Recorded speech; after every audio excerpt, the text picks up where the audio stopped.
নমস্কার। আজ ১লা সেপ্টেম্বর। আজকের দিনটি আসানসোলের ইতিহাসে স্বর্ণাক্ষরে লেখা থাকবে।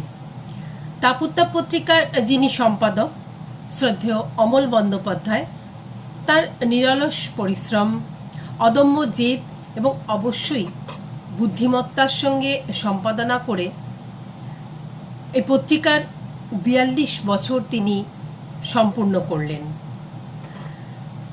যারা সাহিত্য জগতে বিচরণ করেন তারা জানেন ৪২ বছর দক্ষতার সঙ্গে পত্রিকা সম্পাদনা করা কোনো সামান্য কর্ম নয়।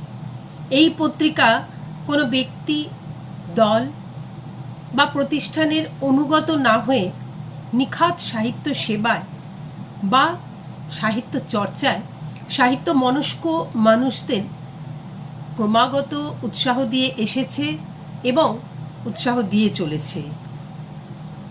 শুধু আসানসোল বা পশ্চিমবঙ্গ নয়, পশ্চিমবঙ্গ তথা ভারতবর্ষ, বাংলাদেশ এবং পৃথিবীর বিভিন্ন প্রান্তের সাহিত্য পিপাসু মানুষ আজ তাপ-উত্তাপের সঙ্গে সংযুক্ত হয়েছেন। আমরা আজ তাপ-উত্তাপের ৪২ বছর ডিজিটালি উদযাপন করতে বাধ্য হচ্ছি। ডিজিটালি আমরা এই আনন্দ সবার সঙ্গে ভাগাভাগি করে নিচ্ছি। যদি জীবনযাত্রা স্বাভাবিক হতো তাহলে তাপ-উত্তাপের এই আনন্দঘন দিনটিতে যে কত অগণিত মানুষ একত্রিত হতেন তার হিসেব দেওয়া সম্ভব নয়। লকডাউন শুরু হলো তাপ-উত্তাপের ২১শে বুলেটিন। কত অসংখ্য কবি, গল্পকার, নাট্যকর্মী, বাচিক শিল্পী, সঙ্গীত শিল্পী, বিভিন্ন পেশার মানুষ তাদের আত্মানুসন্ধান, তাদের অভিপ্রায় এবং অতীত স্মৃতি রোমন্থন প্রভৃতি সম্বলিত রচনার রস ধারাবাহিকভাবে গ্রহণ করে চলেছেন পাঠক সমাজ। এরপর অমল বন্দ্যোপাধ্যায় প্রকাশ করলেন তাপ-উত্তাপের করোনাকালের ২১শে বুলেটিনের মহাফেজখানা। ১০০ দিনের বুলেটিন নিয়ে এই বইটি প্রকাশিত হলো। আসুন আমরা আজকে এই ৪২ বছর যে পূর্তি, সেই পূর্তিকে অত্যন্ত আনন্দের সঙ্গে উদযাপন করি। আমরা শুনে নিই বিভিন্ন মানুষের আবেগ এবং ভালোবাসা থেকে উৎসারিত বিভিন্ন বক্তব্য রাখবেন ডক্টর প্রণবেশ চক্রবর্তী, বাপ্পাদিত্য ব্যানার্জি, সুব্রত সরকার, পার্থপ্রতিম আচার্য, নার্গিস পারভিন। সঙ্গীত পরিবেশনা করবেন অলুক্তিকা চক্রবর্তী, শম্পা ভট্টাচার্য। আর আমাদের এখানকার বিখ্যাত বাচিক শিল্পী সুদীপ্ত রায় আবৃত্তি পরিবেশন করবেন। এছাড়া কবিতা ও শুভেচ্ছা জ্ঞাপন করবেন মহাশ্বেতা সিনহা রায় এবং শুভেচ্ছা জ্ঞাপনে আছেন মধুমিতা তরফদার ও অন্তরা দা। আসুন আমরা খুব আনন্দ করে আজকে সন্ধ্যেটা কাটাই, আমরা উদযাপন করি তাপ-উত্তাপের ৪২ বছর।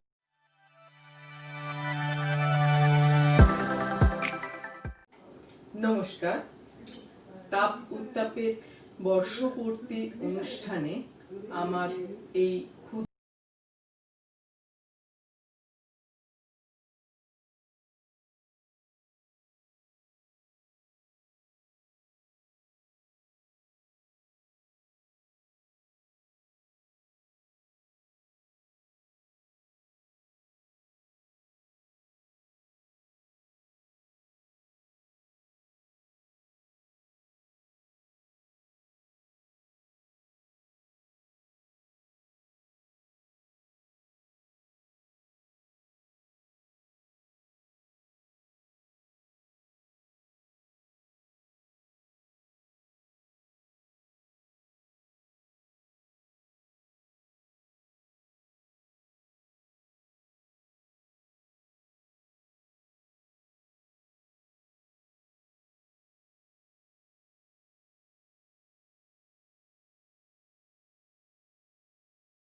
নমস্কার। আসানসোলের কবিতা তথা সাহিত্য চর্চার অন্যতম মাইলস্টোন তাপ উত্তাপ পত্রিকা। সেই ছোট্টবেলায় বাবা শ্রী বিষ্ণু সিংহ রায়ের হাত ধরে এই পত্রিকা তথা অমল জেঠুর সান্নিধ্যে আসা।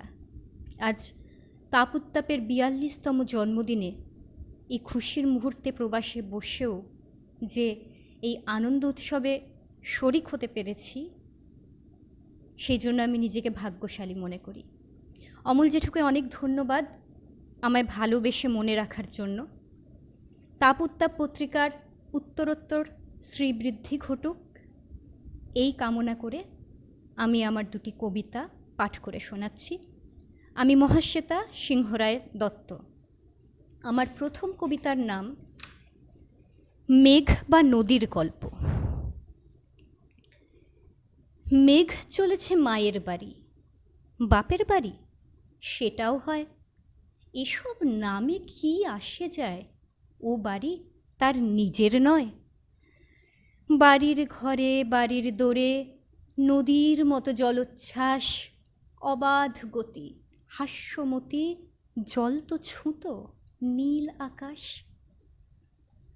বছর আগের তাথই নদী, বছর পরে মেঘ তো সেই। বাড়লে বেলা জল বুঝেছে কল কলিয়ে হাসতে নেই। তাই পালিয়ে বছর ঘুরে মেঘ চলেছে বাপের ঠাঁই। কাল শীতেতে হৃদয় ভরা, ঘা শুকাবার মলম চাই। মেঘ খুলেছে মনের কথা, মেঘ বলেছে বজ্রপাত। মেঘ দেখেছে মাথার পরে সরে যাচ্ছে বাপের হাত। মেঘ ঝরেছে রক্তে জলে, ওই আকাশে ফেরার নেই। শক্ত মাটি পাথর সম, সব হয়েছে তোর দোষেই। বিয়ের সময় সব তো নীলি, তাও কি লোভে অন্ত নাই। কাঁদলে নদী সাধ তো যেজন, এই সে নদীর আপন ভাই। মেঘ চলেছে সে নিরুপায়, দৌড় দিয়েছে আপনজন। সবাই করে তুমিও করো, মুখটি বুজে কাল যাপন। মুখ বুজেছে, চোখ খুলেছে, আজ আবারও জলোচ্ছ্বাস। ওই আকাশে বাজির খেলা, এই বাড়িতে অবিশ্বাস। মেঘ ফিরেছে বজ্রবাড়ি, মেঘ ফিরেছে কালের ঘর। নিজের আদৌ কেউ কি ছিল, গুলিয়ে যাচ্ছে আপন পর। ধন্যবাদ। আমার দ্বিতীয় কবিতার নাম প্রেম আবার। এমন কিন্তু নয় কোথাও কৃষ্ণচূড়ার ফুলে আবার আগুন রং লাগে না এক ফাগুনের ফুলে। এমন কিন্তু নয় কোথাও কৃষ্ণচূড়ার ফুলে আবার আগুন রং লাগে না এক ফাগুনের ফুলে। এটাও কিন্তু নয় আজও পদ্ম পাতার জল সেই দিঘিতেই গড়ায় থেমে দাঁড়ায় অবিচল। এটাও কিন্তু নয় আজও পদ্ম পাতার জল সেই দিঘিতেই গড়ায় থেমে দাঁড়ায় অবিচল। রং বদলের আধার বলে মন বদলের কথা, রং বদলের আধার বলে মন বদলের কথা। আর ঠাস বুনোটের দিন বুনে নেয় রামধনু উল্কাটা। তাই এমন ভাবাই ভুল প্রেমের কাব্যে ভুলে আছি। তাই এমন ভাবাই ভুল প্রেমের কাব্যে ভুলে আছি। আমি মনের তারে মেঘ মেলেছি নীলের কাছাকাছি। ধন্যবাদ।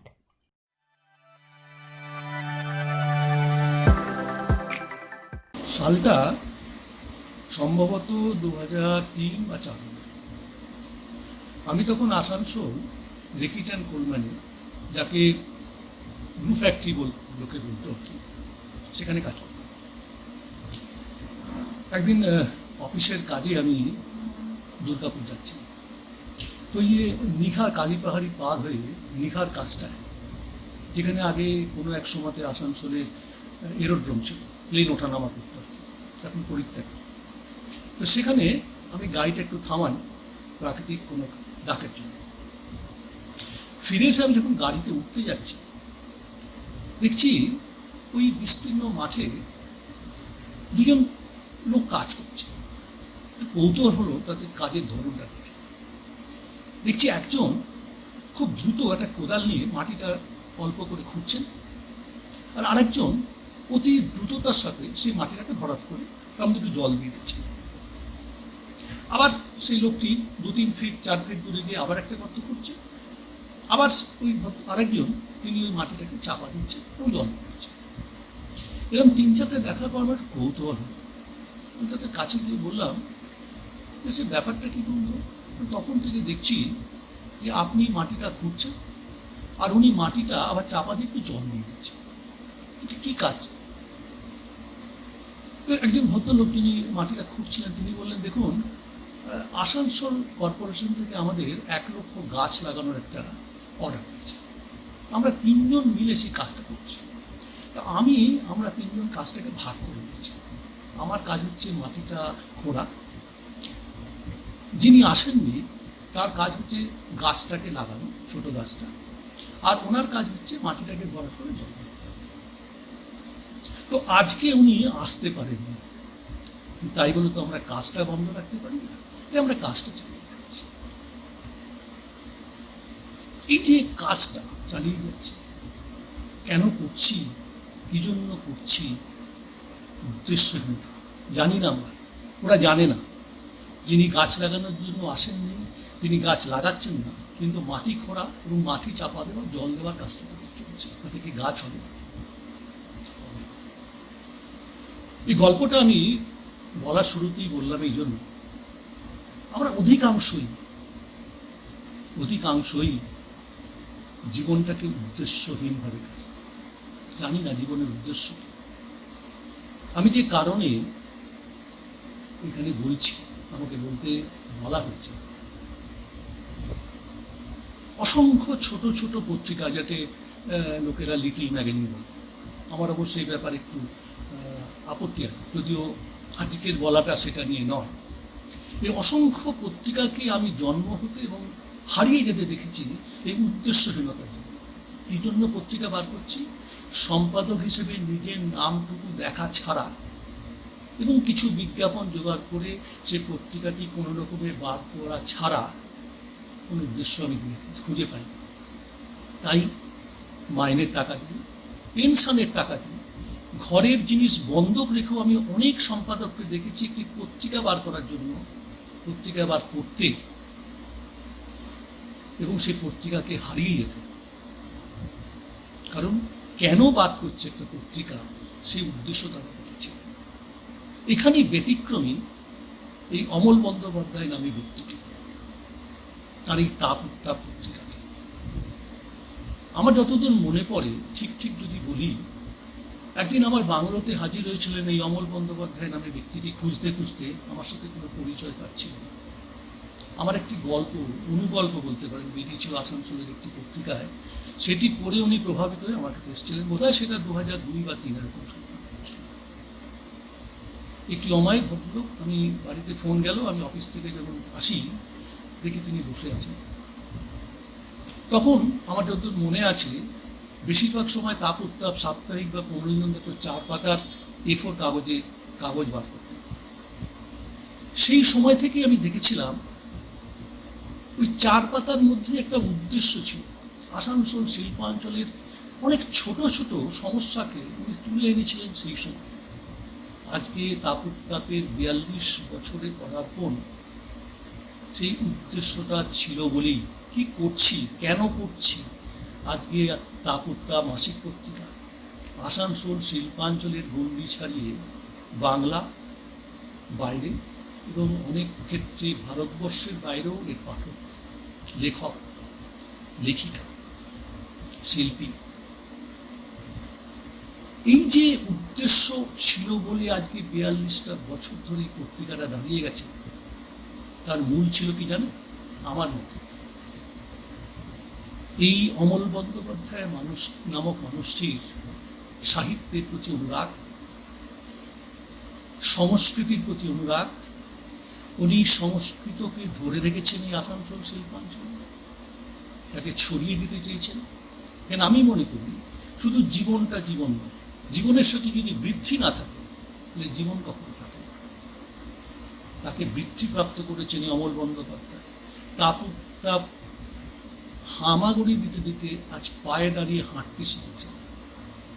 হ্যাঁ, এই করোনা কালে যখন আমরা অতিমারির ভয়ে, অতিমারির দাপটে ঘরবন্দি হয়ে বসে আছি, জানি না কি করব, শিল্প সাহিত্য সব বন্ধ, দেশ পত্রিকার মতো পত্রিকা যখন বন্ধ হয়ে গেছে, সেই সময় অমল বন্দ্যোপাধ্যায় মাথা এসেছিল যে করোনার অনুভব নিয়ে কিছু যদি আমি লেখা ফেসবুকে দিতে পারি, সেখান থেকে মানুষের মধ্যে ছড়িয়ে দিতে পারি, সেখান থেকে লেখক কবিদের একত্রিত করতে পারি।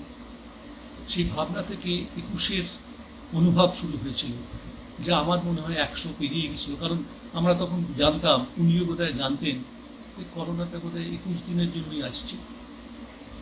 এই যে ভাবনাটা, এই যে আবার বলছি উদ্দেশ্যবিহীনভাবে না কাজ করাটা, কেন করছি, কি জন্য করছি, সাহিত্য সংস্কৃতির প্রতি অগাধ ভালোবাসা, অনুরাগ,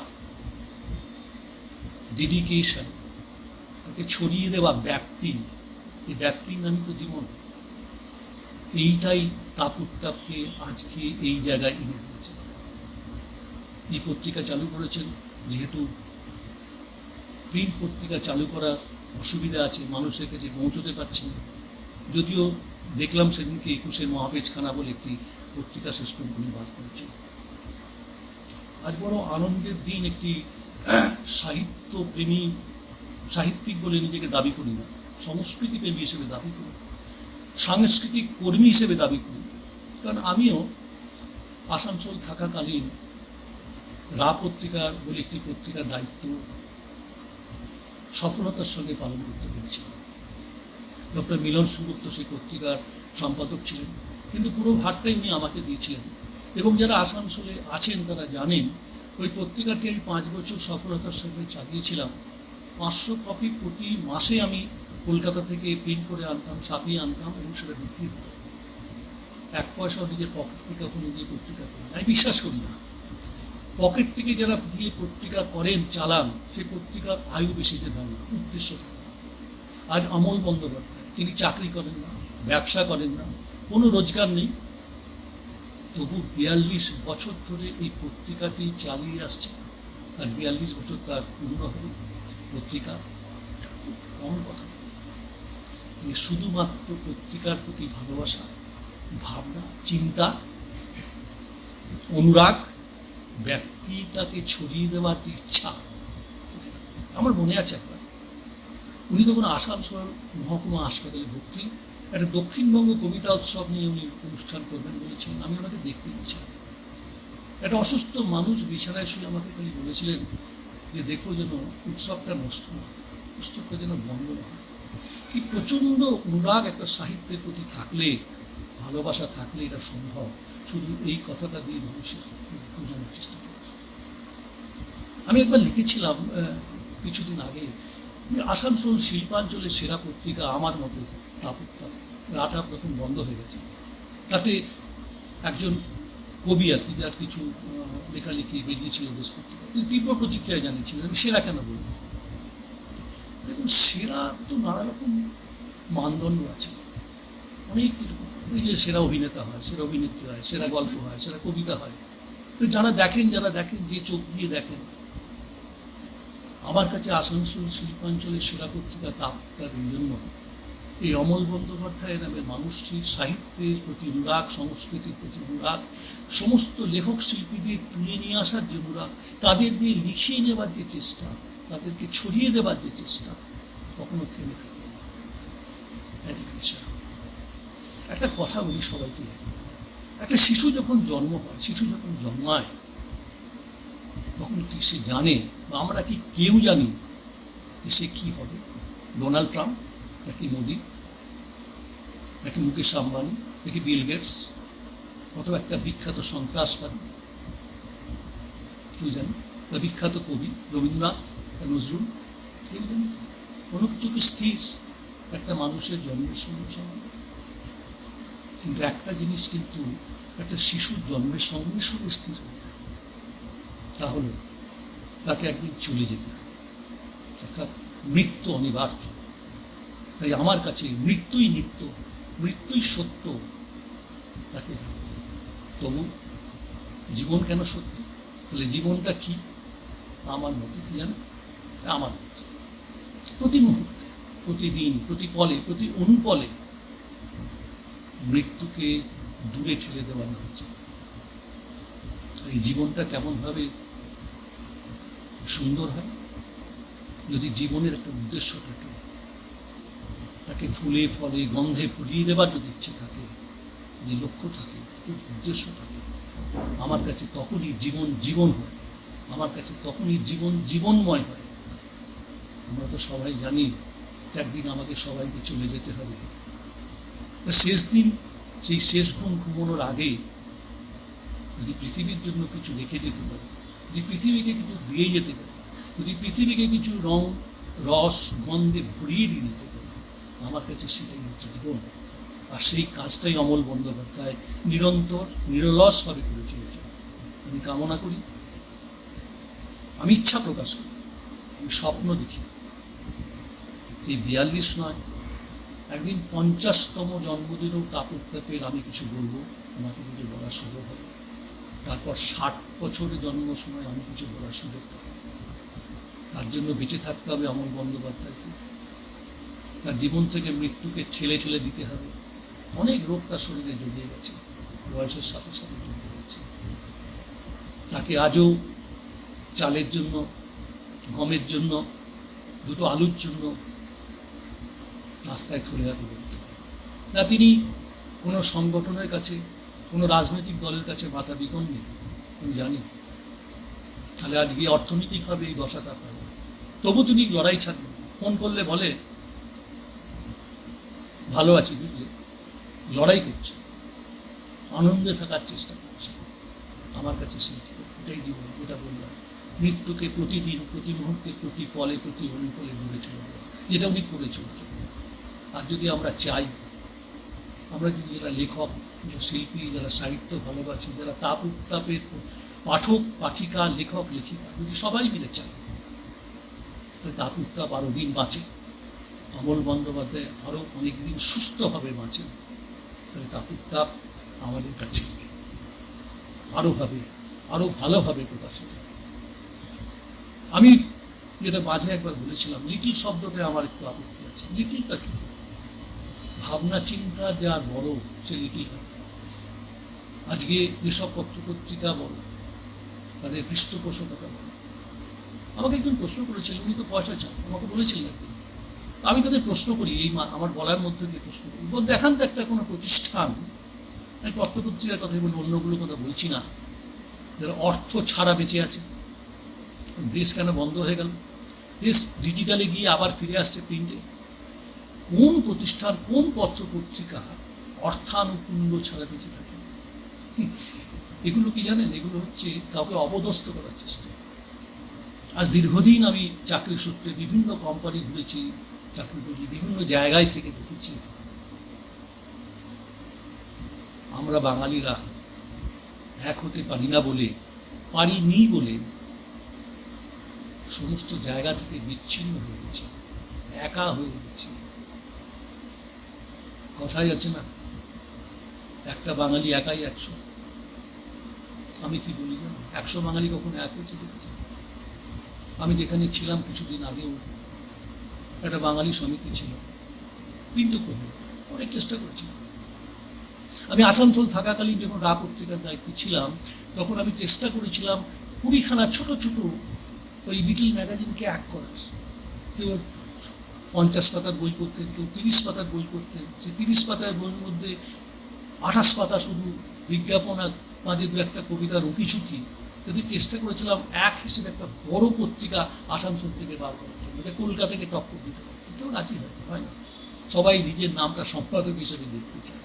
এই করে করে পত্রিকাগুলো হারিয়ে গেছে। নিজেদের পকেট থেকে, নিজেদের টাকা দিয়ে, নিজেদের মাইনে দিয়ে, কিন্তু কত ভালোবাসা ছিল এই মানুষগুলোর এই জিনিসটার প্রতি, জানেন, সাহিত্যের প্রতি। তাকে আমরা কাজে লাগাতে পারি যদি আমরা এক হতে পারি, জানেন, যদি এক হতে পারি তাহলে এই তাপ পত্রিকাটাই দেশের সঙ্গে পাল্লা দিতে পারে। যেমন দেশে লেখা রইলে আমরা কলারুচি আসানসোলের কিছু মানুষ ঘোরেন, আমার দেশে লেখা বেরিয়েছে, এমনি তাপে একদিন লেখা রইলে আমরা গর্ব করি। বেশি কথা বলার জায়গা তো নেই, সুযোগও নেই, এখানেই থামবো। থামার আগে তাপের সমস্ত লেখক লেখিকা, পাঠক পাঠিকাকে আমার তরফ থেকে আন্তরিক শুভেচ্ছা, ভালোবাসা।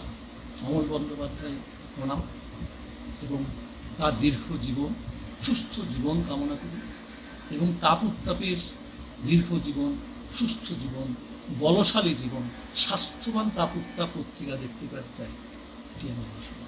এই বলে সবাই ভালো থাকুন, সুস্থ থাকুন, এই করোনা মহামারী থেকে আমরা সবাই বেরিয়ে আসি, জীবনের ঋণাত্মক চিন্তা থেকে, নেগেটিভ ভাবনা থেকে আমরা বেরিয়ে আসি, সুস্থ সংস্কৃতি সম্পন্ন একটা সমাজ, যেখানে শুধু মানুষ ছাড়া কিছু থাকবে না। জীবনকে, মৃত্যুকে প্রতিদিন আমরা ঠেলে দেওয়ার মতো আমরা শক্তি হতে। নমস্কার, ভালো থাকুন।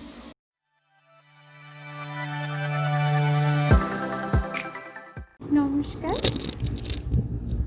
আমি পূর্ব বর্ধমান থেকে অন্তরা দা।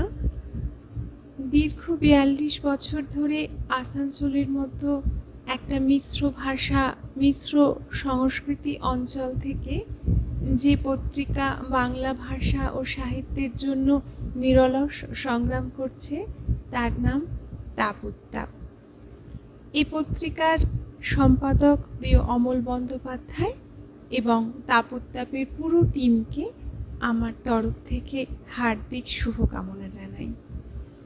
যদিও এই পত্রিকার সঙ্গে পথ চলার আমার প্রথম বছর, তবু অনুভব করতে পারি এই পত্রিকার আন্তরিকতা সুদূর প্রসারী। ভবিষ্যতে এই বন্ধন আরও দৃঢ় হবে বলেই আমার বিশ্বাস। এই পত্রিকার সর্বাঙ্গীন শুভকামনা প্রার্থনা করি।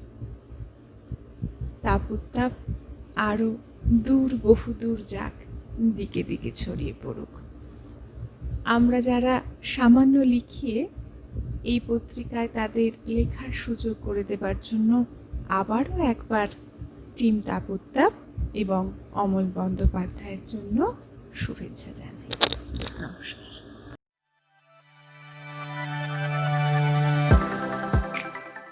বাংলা ভাষায় সাহিত্য চর্চার ক্ষেত্রে তাপ সাহিত্য পত্রিকাটি বিশেষভাবে উল্লেখযোগ্য। পশ্চিমবঙ্গের মফস্বল শহর আসানসোল থেকে 42 বছর ধরে প্রকাশিত হয়ে চলেছে এই তাপ পত্রিকাটি। সম্পাদক তথা সুলেখক অমল বন্দ্যোপাধ্যায় মহাশয় নিয়মিতভাবে প্রকাশ করে চলেছেন এই পত্রিকাটি। তার সাহিত্য চর্চার প্রতি তার এই একনিষ্ঠতা, তার এই আত্মনিয়োগ সত্যিই কৃতিত্বের দাবিদার। বিশেষ করে এক মিশ্র ভাষাভাষীর, এক মিশ্র সাংস্কৃতিক পরিমণ্ডলে দাঁড়িয়েও 4 দশক জুড়ে তিনি যেভাবে এই তাপকে এগিয়ে নিয়ে চলেছেন, তা প্রকৃতই এক দুরূহ কাজ, প্রকৃতই প্রশংসার। আমরা জানি সাহিত্য পত্রিকাগুলি আসলেই সময়ের দলিল। সাহিত্য পত্রিকাগুলি সময়ের সাথেই তার উত্থান, পায়ে পায়ে পথ চলা। স্বভাবতই পত্রিকাগুলির পৃষ্ঠায় পৃষ্ঠায় আমরা খুঁজে পাই সময়, সমাজ কিংবা রাজনৈতিক পরিবর্তনের চিহ্নগুলো। সেদিক থেকে দেখতে গেলে আমরা বলতেই পারি যে তাপের পৃষ্ঠায় পৃষ্ঠায়ও ধরা রইল 4 দশক জুড়ে সময়ের খতিয়ান। তাপের বিস্তারও বড় কম নয়। পশ্চিমবঙ্গের বিভিন্ন জেলা তো বটেই, এমনকি মুম্বাইয়ের সঙ্গেও তার যোগসূত্র গড়ে উঠেছে। লিখেছি, ভবিষ্যতেও লিখব। বর্তমান পরিস্থিতিটা একেবারেই অন্যরকম। সমগ্র দেশ, বলা যায় সারা পৃথিবী, করোনার আগ্রাসনে আতঙ্কগ্রস্ত। মানুষ ঘরবন্দি, স্বাভাবিক জীবনযাপন ব্যাহত। কিন্তু এইরকম পরিস্থিতিতেও তাপ-উত্তাপ প্রকাশিত হতে চলেছে। তাপ-উত্তাপের এই ৪২ বছর পূর্তির মুহূর্তে আমি তাপ-উত্তাপের আরও অনেক বিস্তার কামনা করি। আরও বহু লেখকের সৃজনে নতুন রূপে সজ্জিত হোক তাপ-উত্তাপ।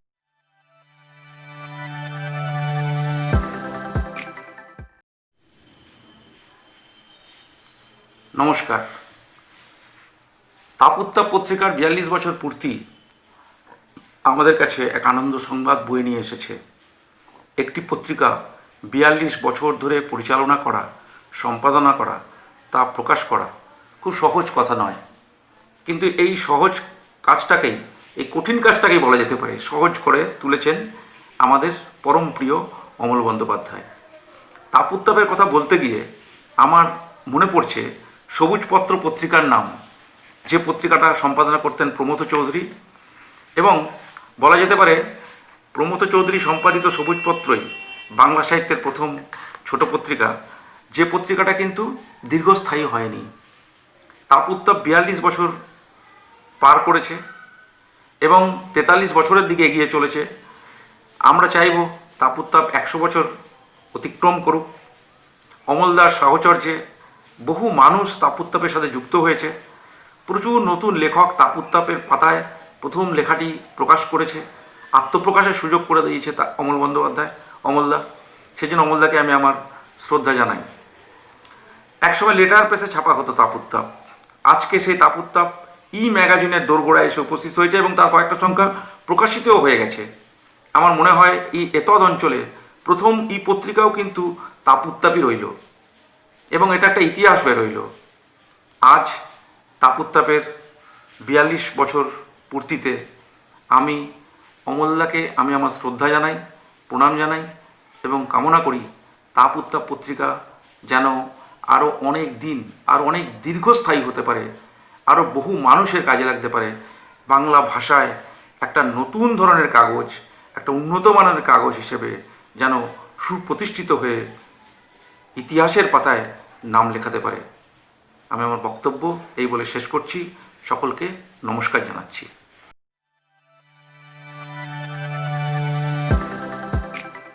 নমস্কার, আমি মধুমিতা তরফদার। অমলদার ৪২ বছর ধরে চলা লিটল ম্যাগাজিন তাপ-উত্তাপ সম্পর্কে দু চার কথা বলি। আমরা আজকাল প্রায় দেখি যে অনেকেই ছোট ছোট ম্যাগাজিন বার করছেন, কিছুদিন বাদেই তা আগুনের ফুলকির মতো তার জীবনদীপ নিভে যাচ্ছে। একটা লিটল ম্যাগাজিন অনেক দিন ধরে চালানো খুব কঠিন কাজ, যেটা অমলদা করে চলেছে। এই লিটল ম্যাগাজিন শুরু করা হয়তো যায়, কিন্তু সেটাকে বহুদিন ধরে টেনে নিয়ে যাওয়া কঠিন কাজ এই কারণে যে একটা লিটল ম্যাগাজিনের সঙ্গে জড়িয়ে আছে উত্থান পতন, আর্থিক সমস্যা, লেখা জোগাড় করা, প্রুফ দেখা, প্রেসে পাঠানো, এইরকম বহু কর্মকাণ্ড, যেটা প্রথম প্রথম উৎসাহী মানুষেরা করেন। তারপরে তাদের সমাজে যখন প্রতিষ্ঠা পাওয়ার লড়াই চলে, চাকরির জন্য তাদের ছুটোছুটি করতে হয়, তখন তারা এর পেছনে আর সময় ব্যয় করার মতো সময় পান না। তখনই সেই লিটল ম্যাগাজিন আর এগিয়ে যায় না, সে সেখানেই থেমে যায়। এ কারণেই বলবো যে অমলদা যে 42 বছর ধরে একটা পত্রিকা টেনে নিয়ে চলেছেন, এ মুখের কথা না। আমরা যারা অমলদাকে খুব কাছ থেকে চিনি তারা জানি যে অমলদা জীবনে বহু ঝড়ঝাপটা উত্থান পতনের মুখোমুখি হয়েছেন, কিন্তু উৎসাহ হারাননি। এবং ওনার সঙ্গে জড়িত যারা আমরা লেখালেখি করি, আমাদেরও উৎসাহ হারাতে দেননি। সবচেয়ে আনন্দের কথা, এই লকডাউনে অমলদা তাপ উত্তাপ বের করে আপামর জনসাধারণকে যে আনন্দ দিয়ে চলেছেন তা বলার কথা না। আমরা লকডাউনটা হেসে খেলে পার করে দিয়েছি। আর সবচেয়ে আনন্দের কথা, এই তাপ উত্তাপ বিশ্বব্যাপী ছড়িয়ে পড়েছে। এক এক সময় মনে হয় যেন অমলদা একটা বিশাল ট্রেনের ইঞ্জিন, আর আমরা হচ্ছি তার এক একটা কামরা। সেই কামরায় আছে সুখ, দুঃখ, আনন্দ, স্মৃতি, সব নিয়ে আমরা যেন গন্তব্যে চলেছি। এ এক মজার জার্নি। তাপ উত্তাপের 42 বছরের জন্মদিনে আমার অনেক অনেক শুভেচ্ছা। অমলদার এই টেনাসিটি, এতদিন ধরে একটা লিটল ম্যাগাজিন চালিয়ে যাওয়ার মতো, তাকে কুর্নিশ জানাতে হয়। আমার মনে হয় যে আমরা সকলেই যেন ওনার এই টেনাসিটিটাকে অনুসরণ করি, তাহলে জীবনের অনেক চড়াই উতরাই পার হতে পারবো। অনেক অনেক শুভেচ্ছা রইল 42 বছরের জন্মদিনে।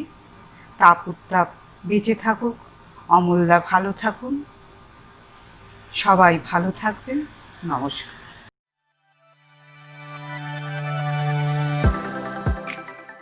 আসানসোল থেকে তাপ উত্তাপ পত্রিকার সম্পাদক শ্রী অমল বন্দ্যোপাধ্যায়, আমাদের প্রিয় অমলবাবু, আমাকে জানিয়েছেন যে তাপ উত্তাপ পত্রিকা 42 বছর বয়সে পদার্পণ করল। এ অত্যন্ত আনন্দের খবর, কারণ আজকের দিনে একটা ছোট পত্রিকাকে, লিটল ম্যাগাজিনকে 42 বছর ধরে চালানো একটা বিশাল খবর। বিশেষত যখন আমরা এমন একটা সময়ের মধ্যে দিয়ে যাচ্ছি যখন আমাদের নতুন জেনারেশন, তাদের কাছে বইয়ের থেকে মোবাইলের জগৎটাই অনেক বেশি কাঙ্ক্ষিত। সেই জায়গায় দাঁড়িয়ে এক এক করে 42টা বছর কে এগিয়ে নিয়ে যাওয়া 43 বছরের দিকে বা 50 বছরের দিকে, যে কোনো পত্রিকার পক্ষে এটা সত্যিকারে অভিনন্দনযোগ্য। এই সুযোগে আমি পত্রিকার সম্পাদক, পত্রিকার গুণগ্রাহী, লেখক, লেখিকা, পাঠক, পাঠিকা প্রত্যেককে আমার আন্তরিক শুভেচ্ছা, শুভকামনা জানাচ্ছি। আগামী দিনে তাপ উত্তাপ সাহিত্যের জগতে আরও দৃঢ়ভাবে, আরও ঋজুভাবে পদার্পণ করুক, এগিয়ে চলুক, এই বলে প্রত্যেককে শুভকামনা জানিয়ে আমার বক্তব্য শেষ করছি।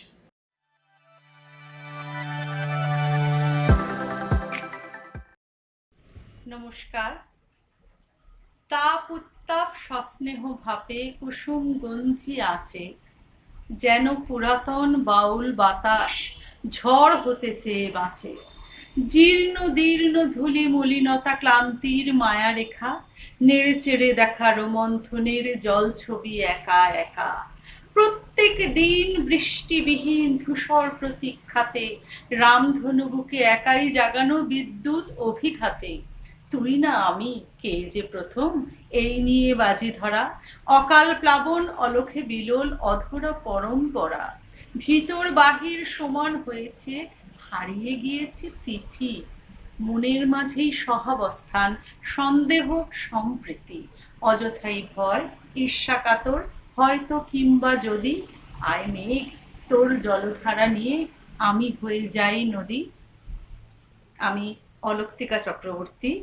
শ্রদ্ধেয় শ্রী অমল বন্দ্যোপাধ্যায়, অমলদা, আমাদের সবার সর্বজনপ্রিয় অমলদা, তিনি তাপ উত্তাপ পত্রিকার সম্পাদক।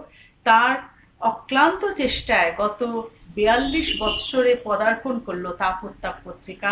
তার এই তাপ উত্তাপ পত্রিকার উত্তরোত্তর শ্রীবৃদ্ধি কামনা করছি এবং শ্রদ্ধেয় অমলদার এই অক্লান্ত প্রচেষ্টাকে আমার কুর্নিশ জানাই এবং তাদের সম্পূর্ণ এই পরিবারকে আমার সশ্রদ্ধ প্রণাম জানাই এবং তাপ উত্তাপ পত্রিকা যেন আরো উত্তরোত্তর উন্নতি হোক এই কামনা করি।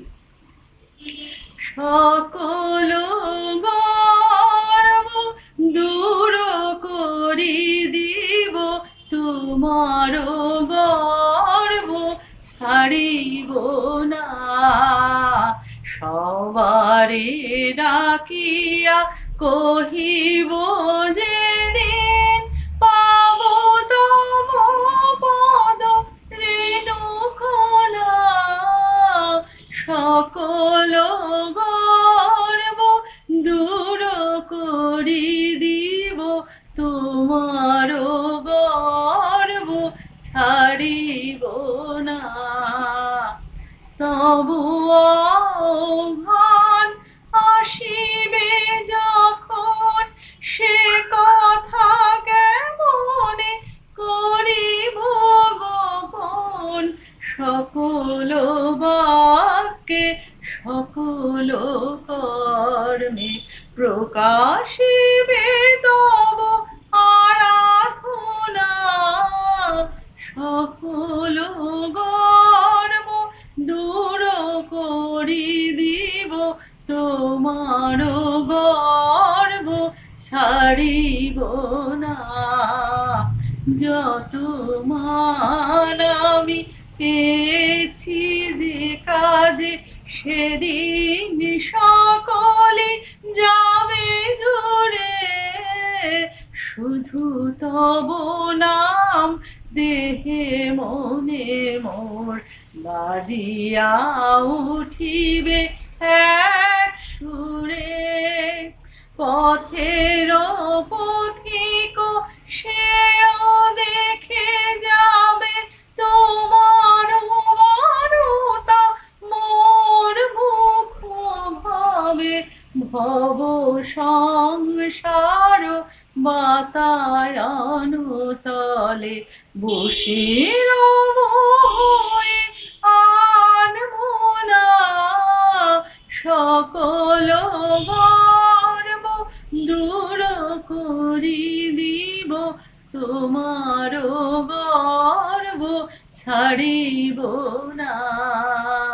সবারে ডাকিয়া কহিব যেদিন, পাব তব পদ রেণুকণা। সকল গর্ব দূর করি দিব, তোমার গর্ব ছাড়িব না। নমস্কার।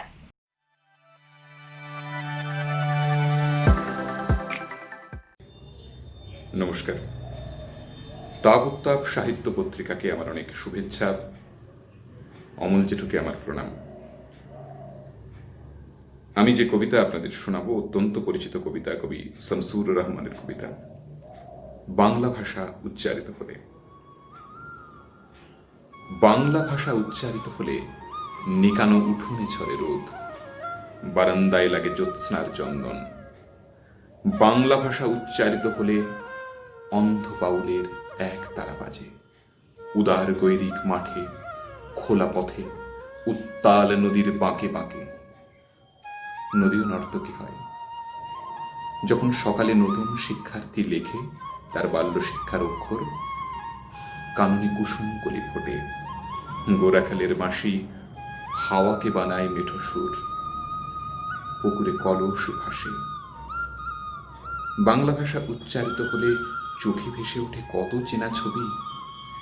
মা আমার দোলনা দুলিয়ে কাটছেন ঘুম পাড়া নেয়া ছড়া, সত্তা তার আশা করি। নানি বিষাদ সিন্ধু স্পন্দে দুলে দুলে রমজানের সাঁঝে ভাজেন ডালের বড়া। আর 21-এর প্রথম প্রভাত ফেরি অলৌকিক ভোর। ধন্যবাদ।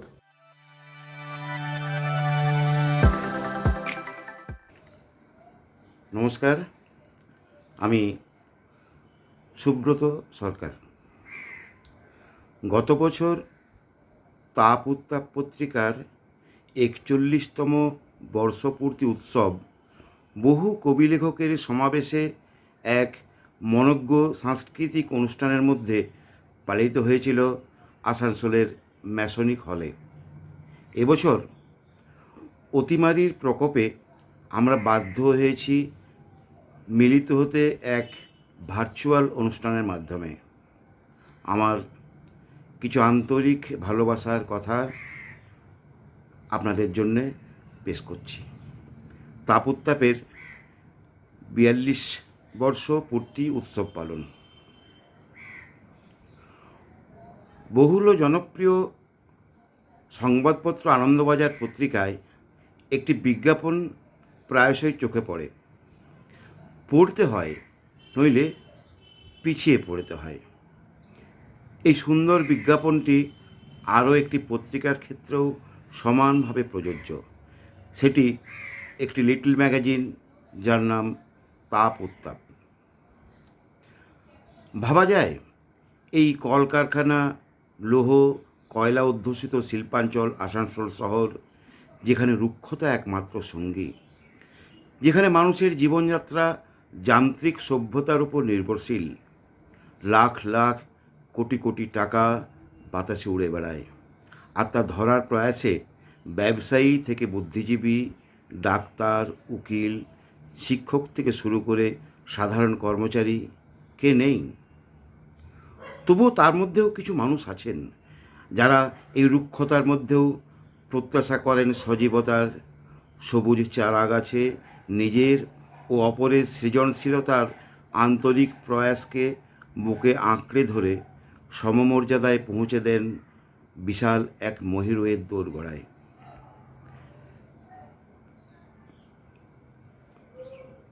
তেমনই একজন মানুষ, যিনি আজ 42 বছর ধরে অনেক প্রতিকূল অবস্থার সঙ্গে লড়াই করেও নিজের ভাবধারাকে রেখেছেন অক্ষুণ্ণ। কোনো বাধা প্রতিহত করতে পারেনি তাপ উত্তাপ পত্রিকার চলার গতিপথকে। বর্তমানের বিশ্বব্যাপী যে অতিমারি জনজীবন গৃহবন্দী থেকে নিজেদের হাসি আনন্দকে বিসর্জন দিয়েছেন, সৃজনশীলতায় ভাটার টান পড়েছে কবি লেখকদের। সেখানেও তাপ উত্তাপ পত্রিকার অভিনব প্রয়াস, প্রত্যক্ষ যোগাযোগ না করেও একসাথে পথ চলার ইচ্ছে শক্তিকে বাস্তব রূপায়ণের আলোয় উজ্জ্বল করেছেন সাহিত্যসেবীদের। তৈরি করেছেন অতিমারির সময়ের সাহিত্য চর্চার অমূল্য দলিল, 21-এর বুলেটিনের মহাফেজখানা, যা আগামী 100 বছর পরেও গবেষণার থিসিসের মতো ব্যবহৃত হবে শিল্পাঞ্চলের সাহিত্য সমাজে। পৃথিবী আবার নির্মল হবে, সাহিত্য আকাশে জন্ম নেবে নতুন তারকারা, কিন্তু থেকে যাবে অম্লান স্মৃতি। যিনি অতি দুঃসময়েও প্রাণের ধারা রেখেছেন অব্যাহত, সেই মানুষটি হলেন তাপ উত্তাপ পত্রিকার সম্পাদক তথা কর্ণধার শ্রীযুক্ত অমল বন্দ্যোপাধ্যায়। আজ 42 বছর পূর্তি উপলক্ষে এই পত্রিকার দীর্ঘায়ু নিরবচ্ছিন্ন পথ চলার শুভকামনা জানাই। সাথে সাথে পত্রিকা সম্পাদক অমলবাবুর নিরোগ সুস্বাস্থ্য কামনা করি। এই পত্রিকার শুভকামনায় এবং মাননীয় সম্পাদকের একনিষ্ঠ কর্মকুশলতার উপর লেখা আমার একটি স্বরচিত কবিতা পাঠের সাথে আমার এই বক্তব্যের পরিসমাপ্তি করছি। কবিতা তাপ উত্তাপের উষ্ণতায়। প্রদীপ্ত মশালের বিকিরণে অপার্থিব জ্যোতি, ক্লান্তিহীন সময়ের ধেয়ে চলা অবিরাম গতি, বৃত্তের পরিধি রোধে বুহ রচে কত মেকি মেদুরতা, নিরন্তর ধারাপথ মাত্রাহীন পরিতাপ, তবু তার নক্ষত্রের মধুর স্নিগ্ধতা আজও আনে শরীরে উষ্ণতার ঘ্রাণ। তাপ উত্তাপ। হৈমন্তী শিশিরে স্নাত অসুখী বসন্ত, কতবার শিমুলে পলাশে লেমেছে বিষাদ, জীবনের পথরেখা অসীম অনন্ত, লক্ষ্যভেদে স্থির এক লব্য নিষাদ। মীন চক্ষু জয়ী সব্যসাচী, স্কন্ধ দেশে গান্ডীবের চাপ, 40 বিজয়িনী উল্লাস রজনী। তাপ উত্তাপ। অনাবিল অমল আলোকে সহস্র জোনাকি, সঞ্জীবনী শিখায় আনে প্রাণের জোয়ার। নির্ভীক সংসপ্তক বন্যে শিখা তার মুছে দিক তমসার অমানিসা ছাপ। পল্লবিত মহিরুহ উদ্যানে একাকী শাখা প্রশাখায় শতজীবী কবষ্ণ উত্তাপ। তাপ উত্তাপ। যারা যারা এই কর্মকাণ্ডের সাথে প্রত্যক্ষ বা পরোক্ষভাবে এগিয়ে এসেছেন, সার্থক করেছেন এই প্রয়াসকে, তাদের সকলকে আমার অভিনন্দন ও শুভেচ্ছা জানিয়ে শেষ করছি। অনেক অনেক ধন্যবাদ।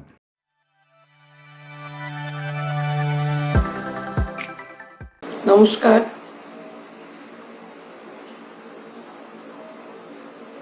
আমি শ্রীমতী প্রণতি বন্দ্যোপাধ্যায়। আসানসোল শিল্পাঞ্চলের সাহিত্যাকাশে উজ্জ্বল ধ্রুবতারা শ্রী অমল বন্দ্যোপাধ্যায়। এ কথা আমরা সকলেই জানি। তাঁরই হাত ধরে তার ক্ষুদ্র পত্রিকা তাপ উত্তাপ 42 বছরে পদার্পণ করল। বর্তমান অপসংস্কৃতির যুগে একটি ক্ষুদ্র পত্রিকাকে 42 বছর ধরে বাঁচিয়ে রাখা খুব সহজ কাজ নয়, এবং এই কাজ করে শ্রী অমল বন্দ্যোপাধ্যায় তার যোগ্যতার প্রমাণ দিয়েছেন। আসানসোল শিল্পাঞ্চলেরই এক প্রবীণ সাহিত্যিকের কাছে শুনেছিলাম যে একসময় এই শিল্পাঞ্চল থেকে 60-এরও বেশি ক্ষুদ্র পত্রিকা প্রকাশিত হতো। বর্তমানে তা 30-এরও নিচে নেমে গেছে। সংখ্যার এই হ্রাস যদি আর্থিক কারণে হয়েছে তবে তা মেনে নেওয়া যায়, কিন্তু যদি এই হ্রাস অন্য কোনো কারণে হয়েছে তাহলে অবশ্যই শিল্পাঞ্চলের মানুষের দুশ্চিন্তার কারণ। যাই হোক, তাপ উত্তাপ পত্রিকা 50 বছরে পদার্পণ করুক এই প্রার্থনা করে এবং শ্রী অমল বন্দ্যোপাধ্যায়ের দীর্ঘায়ু কামনা করে আমি আমার বক্তব্য শেষ করলাম। সবাই ভালো থাকুন, সুস্থ থাকুন।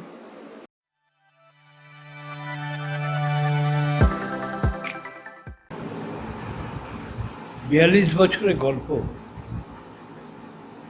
গল্প নয় উপন্যাস, এ তো আর 2-4 মিনিটে শেষ করা সম্ভব নয়,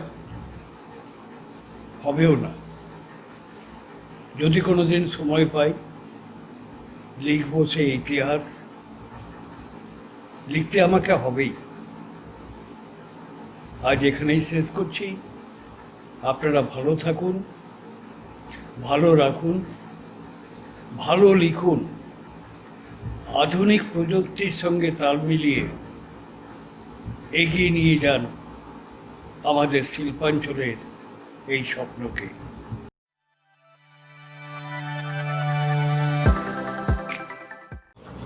এতক্ষণ আপনারা তাপোত্তাপের ৪২ বছর উদযাপনের বিভিন্ন অনুষ্ঠান দেখলেন, আনন্দ নিলেন। অসাধারণ একটি সন্ধে কাটালাম আমরা। আপনারা অনেক সুচিন্তিত বক্তব্য শুনলেন, সুন্দর সঙ্গীত শুনলেন, অসাধারণ আবৃত্তি শুনলেন। আমরা সকলে একটাই কথা এখন ভাববো, বা আমাদের আলোচনাতেও চলছে, যে আমাদের পরবর্তী অপেক্ষা তাপোত্তাপের 50 বছর পূর্তির। আপনারা যারা উপাসে রয়েছেন তারা তো প্রতিনিয়ত তাপোত্তাপের সঙ্গে এগিয়ে চলেছেন, প্রতিনিয়ত তাপোত্তাপের সাথে রয়েছেন। শুধু সাথেই নেই, আপনারা সব বিভিন্নভাবে তাপোত্তাপকে সহায়তা করছেন। আপনাদের কাছে একটাই অনুরোধ, আপনারা এইভাবে তাপোত্তাপের সঙ্গে থাকুন, তাপোত্তাপকে এগিয়ে নিয়ে চলুন, এবং অমলদা যাতে খুব সহজে এবং আমাদের সকলের সহায়তায় 50 বছর পূর্তি করতে পারেন, সেই অপেক্ষায় আমরা থাকি। অত্যন্ত কঠিন সময়ের মধ্যে দিয়ে আমরা চলেছি। আমরা আশা রাখবো অতি দ্রুত এই কঠিন সময় শেষ হবে, আমরা সবাই আবার একসাথে দেখা করতে পারবো, মিলিত হব। যাই হোক, সুন্দর একটি সন্ধে কাটালাম। সকলকে অসংখ্য শুভকামনা জানিয়ে আমাদের আজকের অনুষ্ঠান শেষ করছি। শুভরাত্রি।